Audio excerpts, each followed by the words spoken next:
One of the best exclusives that we've seen recently is one by our very own Sharri Markson. It was a scoop of a video depicting a meth-addled CEO smoking a pipe, which prompted the man's resignation from the head of Lark Distilling. As we mentioned earlier in the bulletin, the CEO of Lark Distilling and co-founder of the fast food chain Grilled, Geoff Bainbridge, has abruptly resigned after the Australian newspaper obtained an explicit video in which he appears to be smoking a methamphetamine pipe. Markson gave Bainbridge the opportunity to respond to the allegations. He did so through his lawyers, claiming that the recordings had been manipulated. And this narrative was clearly false, as it was made clear in The Australian. But The Age and the Sydney Morning Herald later took Bainbridge at his word that the video was being used to extort him out of thousands of dollars. Veteran journalist Chip Legrand's article carried this headline: "The Ice Pipe and Extortion Threat Behind Bainbridge Resignation." Bainbridge revealed the extraordinary story behind these reasons, an extortion racket that began in December 2015, when he awoke in an unfamiliar apartment to find two strange men with video footage showing what he'd done the night before. Now, I have to say, Chip is a great writer. Unfortunately, it was all fiction in this case, as were these paragraphs. The ability of the extortionists to alter the date stamp on one of the videos they sent Bainbridge to make it appear as if it was captured in 2021 and not 2015 showed a level of technical proficiency. In a recent message, they threatened to provide the videos to Australian media outlets. A subsequent message carried evidence they had. Chip thought he had a great scoop. His commercial media competitors had botched a story and run content supplied by blackmailers.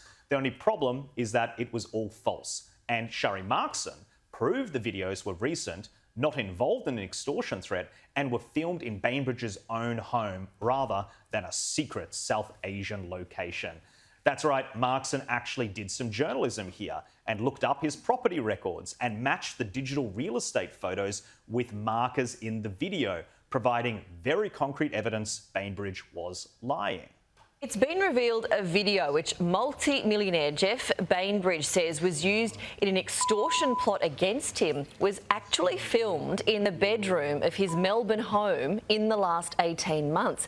Bainbridge had claimed the video allegedly showing him smoking an illicit drug was filmed in Southeast Asia 6 years ago by a mystery group of people.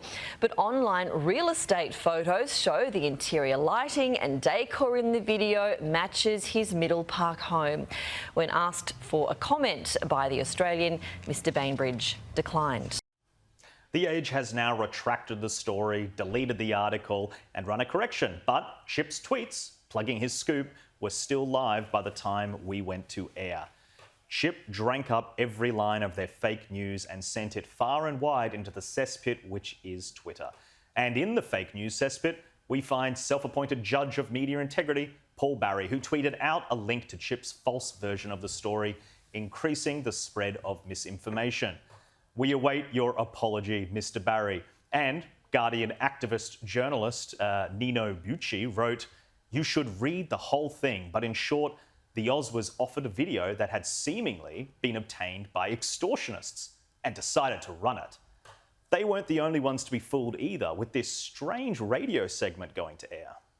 So essentially, Geoff turned the tables on The Australian and he pulled a Sharri on Sharri. It's pretty seedy that The Australian basically took that bait. Because when you read the, and it is a really sympathetic account in The Age by Chip Legrand. Anyway, listen, it's all a bit of a mess. It's it's media at its seediest, really, falling into line with people extorting someone like that.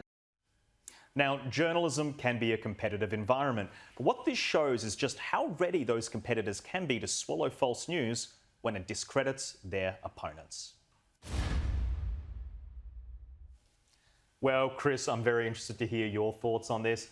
Paul Barry, I wonder if we're going to be hearing about his apology for spreading this misinformation, but... Well, he is the anti-journalist, Paul Barry. Media Watch is the anti-journalism show, and Chip LeGrand is another one of those. Most journalists, they're all members of the union, and they all think that to be a real journalist, you've really got to be a small little liberal, you've really got to be woke, you've got to be in a green left wokey, and the great evil, of course, is News Corp and the Australian.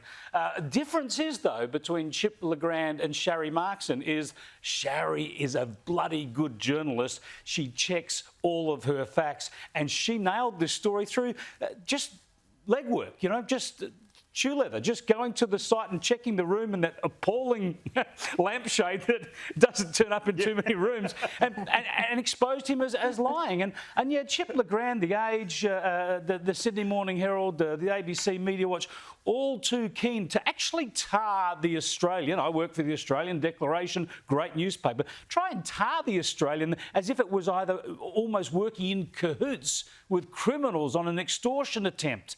And instead, no, Sharri Markson was doing real journalism, and these people once again end up with egg on their face. That's exactly what happened, and they did it with glee. They were so happy at the revelations that the Australian had got it wrong, that they were blinded by the ridiculousness of the story. And they were happy to take at his word the crackhead CEO. Yes. That it wasn't actually drugs. Yes, a lot of craziness. And Lisa, the thing that really surprised me about this story as well is all the typical offenders of people that, they don't like misinformation on social media. These are people that want very rigid parameters around freedom of speech.